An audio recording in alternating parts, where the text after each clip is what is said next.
అయితే మీరు చూడండి జగన్మోహన్ రెడ్డి గారి ప్రభుత్వం ఎలా ఉందో, వారు చేసే పనులు ఎలా ఉన్నారు.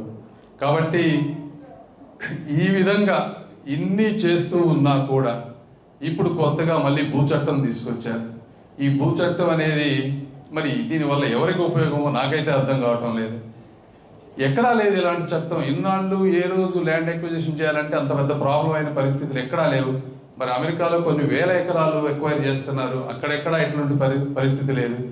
ఈ చట్టం వల్ల అధికారులు, ప్రభుత్వం చేతిలో ఉన్నటువంటి వ్యక్తులు మామూలుగానే చాలా కష్టం వాళ్ళు చేసేటువంటి కొన్ని వాటిని అడ్డుకోవటం. భూసేకరణ కూడా వాళ్ళ చేతుల్లోకి వెళ్తే సామాన్యమైనటువంటి వ్యక్తిని కాపాడే నాదుడే ఎవరు ఉండరు ఇక రాబోయే రోజుల్లో. కాబట్టి ఈ దుర్మార్గమైనటువంటి చట్టాన్ని నా శక్తి మేరకు నేను కూడా పోరాటం చేస్తానని మీ అందరికీ తెలియజేస్తా ఉన్నాను.